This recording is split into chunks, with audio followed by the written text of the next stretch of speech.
Good morning students. Today we are going to discuss about site of photosynthesis.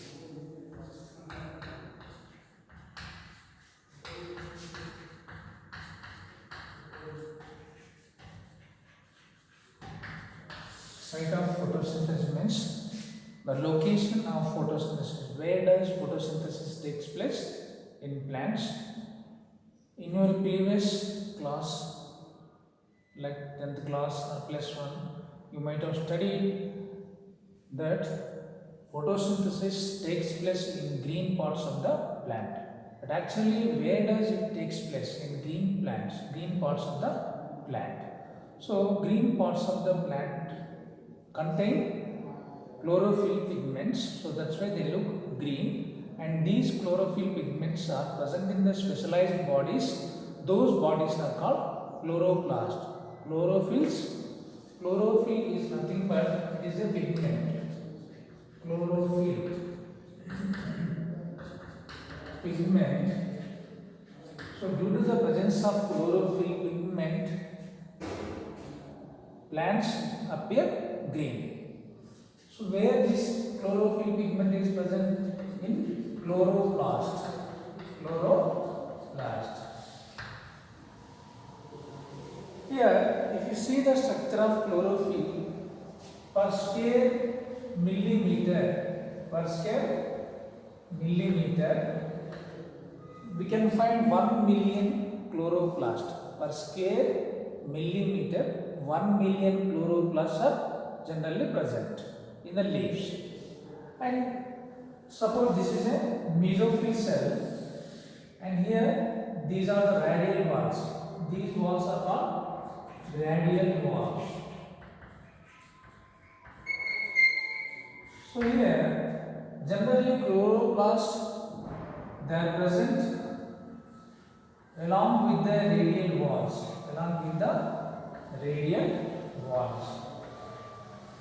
In low light intensity, what happens? They arrange perpendicular to the radial walls. Okay? It is in high light intensity. Okay? But here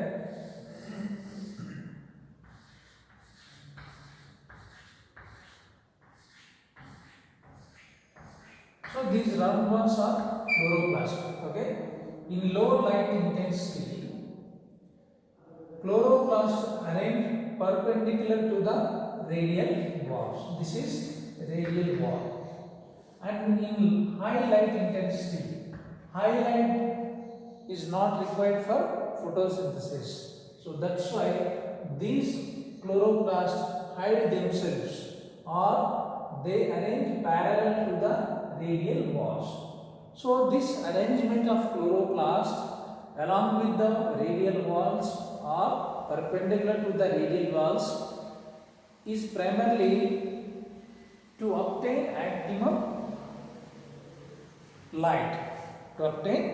optimum sunlight. High light is not required, or low light is also not required. They require optimum light. So that's why these chloroplasts they change their position depending upon the light intensity. If you see the structure of chloroplast is one of the cell organelle. Okay.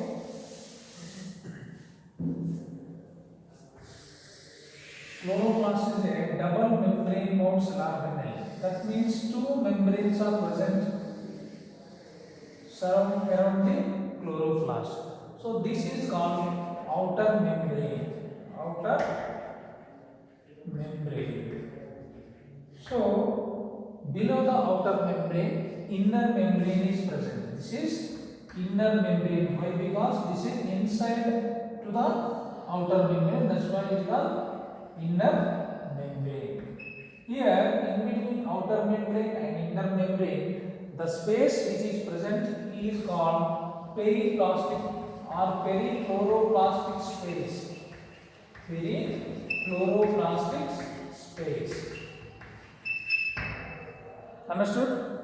So here this inner membrane surround the proteinaceous liquid or inside of the in the membrane proteinaceous liquid is present.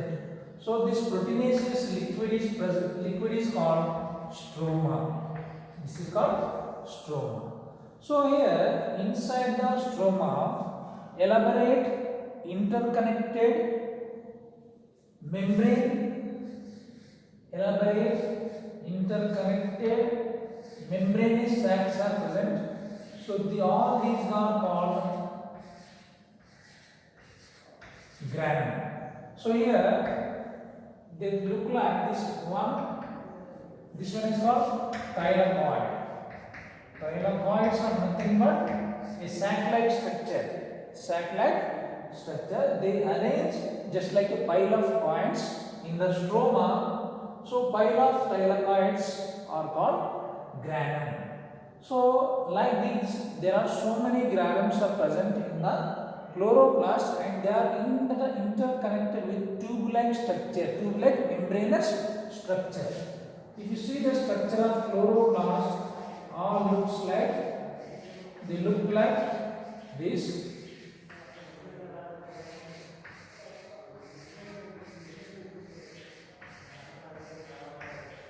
So here they connected with each other with a pipe-like structure. So this is one gram, this is another gram. So whatever grana are present inside the chloroplast, all these are called grana. Grana is plural, granum is a singular word. So here pipe-like structure, this is called stroma lamellae. Stroma lamellae. Stroma, another name for stroma lamellae is Fred membrane. Fred membrane. Okay. So this is stroma. In stroma, granae is present and they are interconnected with each other with stroma lamellae or Fred membrane.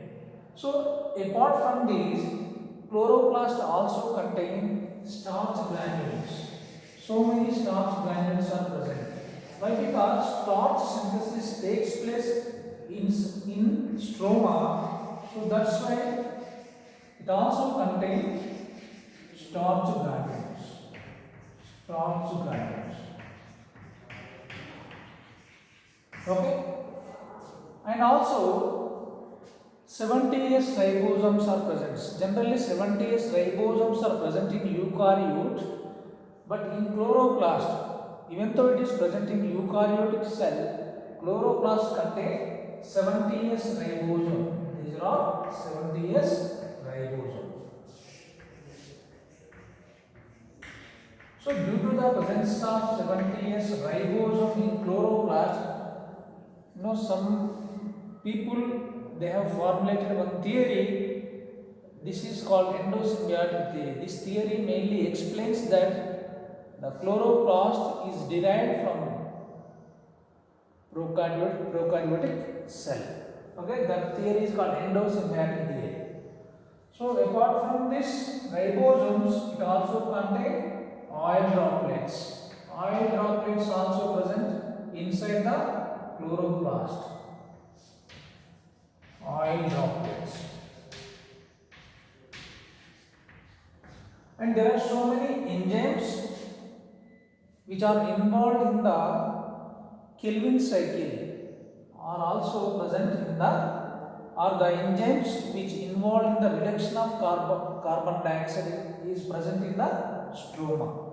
Okay, so this is the structure of chloroplast. This is the whole structure of chloroplast.